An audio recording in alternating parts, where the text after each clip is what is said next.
Terima kasih Pak Menko, saya hormati Pak Menko, Pak Mensesnek, Pak Menkyu, Pak Rosan, Pak Doni, Pak Hasan, dan rekan-rekan dari SRO, Pak Samsul dan Pak Jeffrey.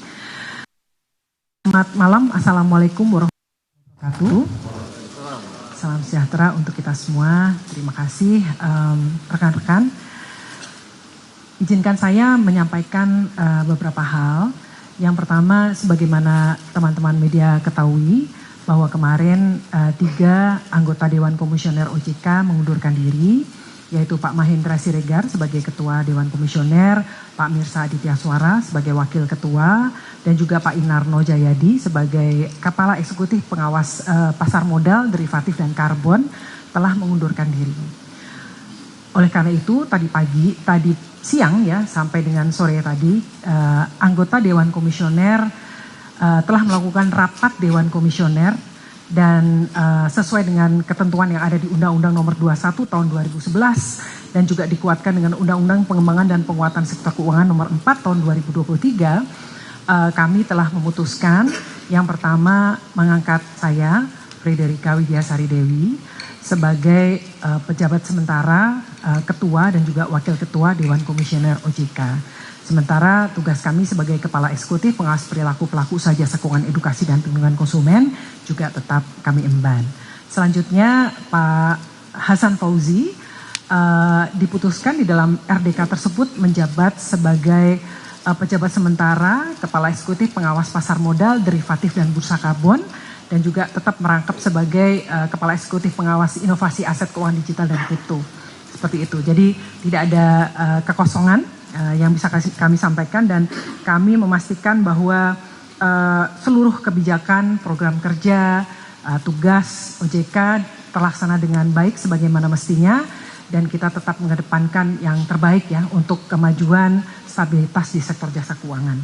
Selanjutnya tadi menyambung dari yang disampaikan oleh Pak Menko, kami juga mempunyai komitmen untuk terus melakukan program reformasi pasar modal Indonesia. Dengan mencermati gejolak pasar yang teman-teman media juga amati beberapa waktu ini, dan juga concern dari berbagai pihak, kami OJK bersinergi dengan pemerintah dan juga seluruh stakeholder terkait akan mempercepat reformasi di pasar modal melalui pendekatan yang lebih holistik, mulai dari perbaikan kualitas emiten dan saham yang diperdagangkan, peningkatan literasi dan juga perlindungan kepada investor, terutama investor retail, serta penegakan hukum yang tegas dan konsisten. Kami juga akan terus meningkatkan likuiditas dan pendalaman pasar melalui kebijakan peningkatan minimal free float 15%, optimalisasi peran liquidity provider, serta peningkatan peran investor institusional, khususnya asuransi dana pensiun yang dimiliki oleh pemerintah melalui peningkatan batas maksimal investasi di instrumen saham dengan tetap tentu saja memperhatikan prinsip-prinsip kehati-hatian, tata kelola, dan governance. Selain itu, aktivitas bank umum juga akan diperluas di pasar modal melalui revisi Undang-Undang P2SK nanti. Kemudian peningkatan transparansi pemegang saham melalui kewajiban transparansi UBO-nya, Ultimate Beneficial Ownership, Affiliated Party Disclosure, serta penguatan due diligence dan KYC oleh perusahaan efek.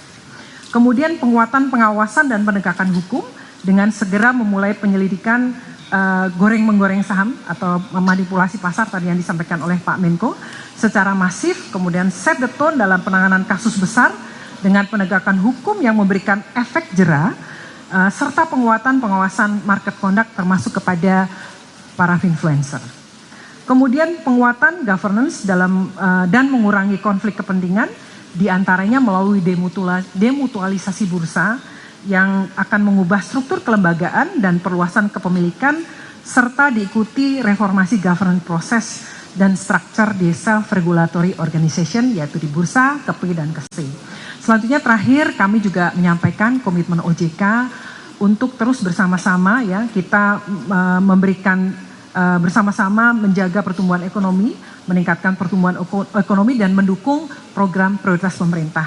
Beberapa yang bisa kami sampaikan, yang pertama perbankan terus menyediakan pembiayaan program pembangunan termasuk Koperasi Desa Merah Putih, di mana telah disalurkan pembiayaan sebesar 148,6 triliun rupiah sampai dengan Desember 2025. Kemudian dalam rangka memberikan kemudahan bagi masyarakat dan pelaku usaha di wilayah bencana, kami telah menetapkan kebijakan pemberian perlakuan khusus atas kredit pembiayaan kepada debitur yang terkena dampak bencana di Aceh, Sumatera Utara, Sumatera Barat, berlaku selama 3 tahun sejak 10 Desember 2025. Kemudian OJK juga terus mendorong penyaluran kredit pembiayaan untuk program MBG, termasuk melalui securities crowdfunding, serta program penjaminan khusus kepada petani UMKM dan pengembangan produk asuransi parametrik. Dapat kami sampaikan bahwa angkanya per Desember 2025 sebesar 1,17 triliun penyaluran kredit sudah disalurkan.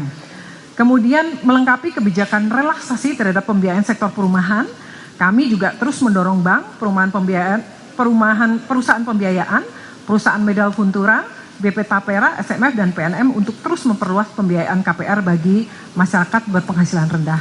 Dan terakhir, untuk meningkatkan kemudahan akses kredit pembiayaan kepada UMKM yang telah diatur melalui ketentuan OJK yang mengatur skema pembiayaan khusus bagi UMKM dan petani.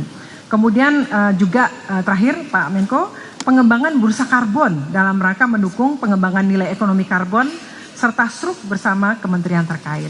Mungkin dari situ kami sampaikan, kami terima kasih, mohon dukungan Bapak Ibu semua, seluruh stakeholder, pemerintah, kita bekerja bersama-sama dan mohon dukungan media juga supaya kami bisa berhasil menjalankan proses reformasi dan juga menjaga stabilitas sistem keuangan dan mendukung pertumbuhan ekonomi. Terima kasih, kami kembalikan kepada Pak Menko.